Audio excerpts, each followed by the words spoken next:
السلام عليكم ورحمة الله، كل عام وانتم بخير. أول وصفة معانا من وصفات العيد هي الكعك. هنعمله أحلى وأطعم وأوفر من الجاهز بكتير. كل حاجة غليت وزادت أكبر من الضعف كمان.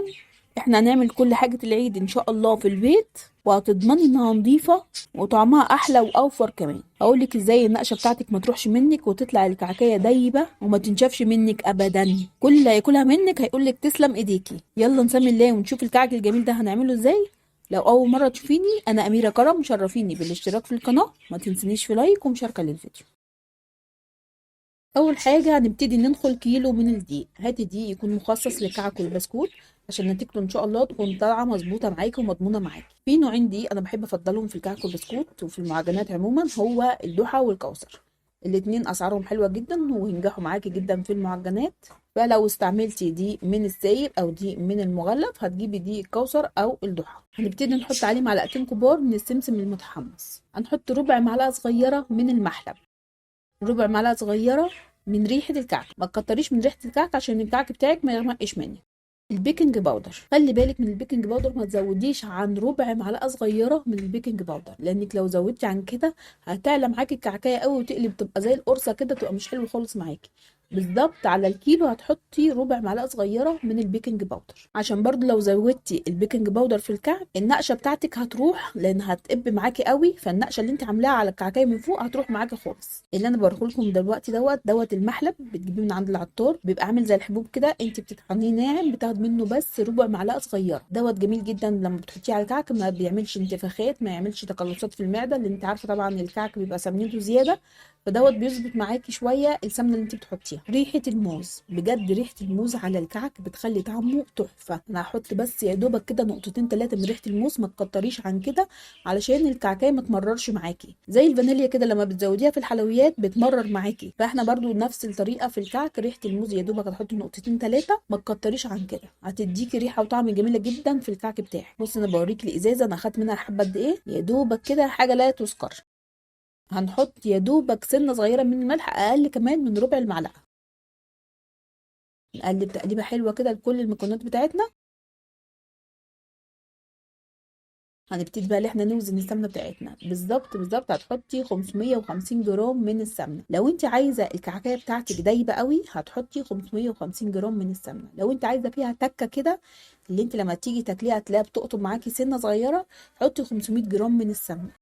هنبتدي اللي احنا نسيحها، مش عايزين اللي احنا نقدحها، يا دوبك كده اللي احنا نفكها على النار، اللي انت لما تيجي تحطي ايدك فيها، شايفه زي ما انا بعمل كده، تستحملي اللي انت تحطي ايدك فيها.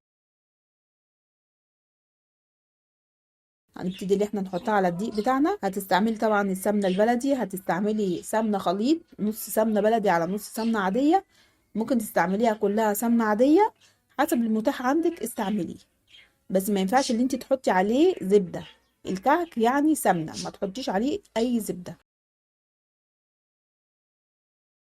قلبنا الدقيق بتاعنا كويس في السمنه.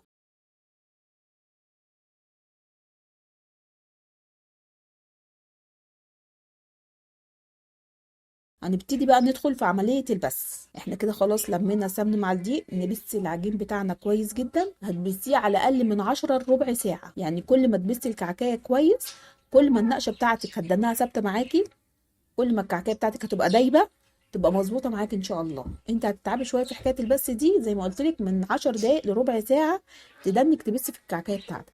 لميت العجينه بتاعتي كلها على جنب كده، وابتديت اللي انا اخد حته حته وابسها واحطها على جنب، حته وابسها واحطها على جنب، عشان اتاكد ان العجينه بتاعتي كلها اتبست كويس. بصي بالشكل دوت كده.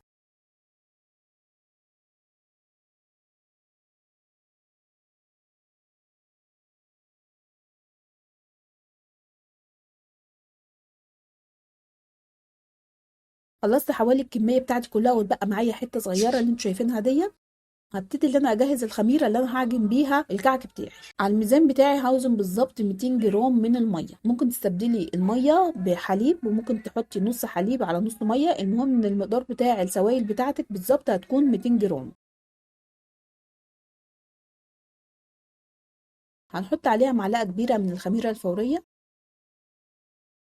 وهنحط عليها معلقتين كبار من السكر الابيض الناعم او السكر البودر. قلبي كويس جدا لغايه لما السكر يدوب تماما مع الخميره. هنبتدي ان احنا نغطيها بطبق صغير ونركنها على جنب عشان تخمر معانا. نرجع تاني لعجينه الكعك بتاعتنا ونرجع نبسها تاني زي ما وريتكم. سبت حته صغيره كده من غير بس، رجعت اللي انا بستها تاني، ورجعت برضو اديتها لفه كده جوه العجينه بتاعتي كلها في الطبق بتاعي كله، ورجعت ابس تاني كده بس على السريع لغايه لما الخميره بتاعتي خمرت معايا، ادتني فقاقيع كتير وزادت ضعف معايا، بقت جميله جدا. كده تعرفي ان الخميره بتاعتك شغاله معاكي.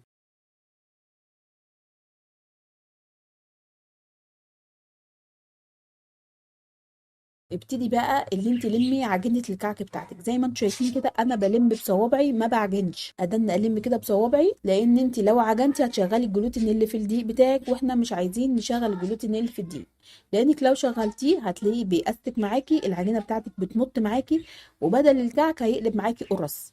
وطبعا احنا عايزين الكعك بتاعنا يكون دايب، طعمه حلو، النقشه بتاعته ان شاء الله ما تروحش مننا، يطلع معاكي كعك دايب وناجح ان شاء الله.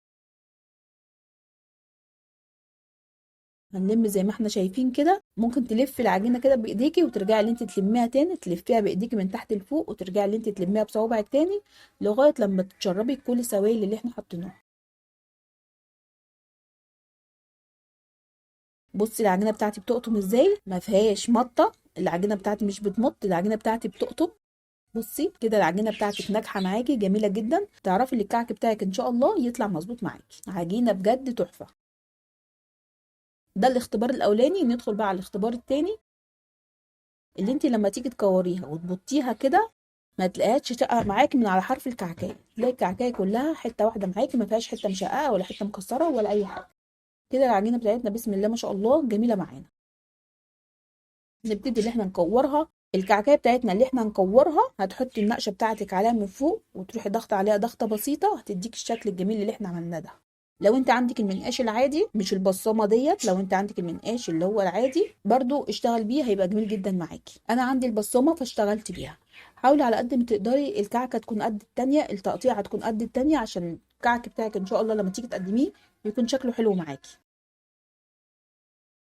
خلصنا اول صينيه، بقى شكلها جميل جدا. الصينيه اللي تخلص نحطها في الفرن على طول، ما نستناش لغايه لما تخمر تاني، لان لو خمرت معانا تاني النقشه بتاعتنا هتروح مننا خالص وهتتمسح من فوق وهتخمر معانا الكعكايه، هتبقى مش حلوه خالص. اللي احنا نعملها في ساعتها ندخلها جوه الفرن على الشبكه في النص، هنكون مسخنين الفرن قبلها ب10 دقائق. هنسيب الكعك بتاعنا على درجة حرارة 180، هيقعد معانا من 10 دقايق لربع ساعة، هيطلع معاكي أحلى كعك. ما تسهيش عليه عشان ما يتحرقش منك. لو لقيتي اللون من تحت اللون الذهبي الحلو بتاع الكعك ومن فوق الكعكية بيضة، شغلي عليها الشواية، ده انك لفي فيها كده وانت فاتحة باب الفرن، ما تقفليش عليها لغاية لما تديك اللون اللي تحت نفس اللون اللي فوق. تروحي مطلعاها على طول وتسيبيها لغاية لما تهدى، وتبتدي اللي انت ترشي عليها السكر. بصي بقى الكعكية جميلة معايا ازاي، لونها من فوق زي لونها من تحت. ده يبقى معايا كعكايه ناجحه وتحفه معايا جدا. خلص معايا الكعك كده. يا رب الكعك يكون عجبكم ويكون سهل عليكم. لو الفيديو عجبك دوسي لي لايك واعملوا مشاركه للفيديو، والسلام عليكم ورحمه الله وبركاته.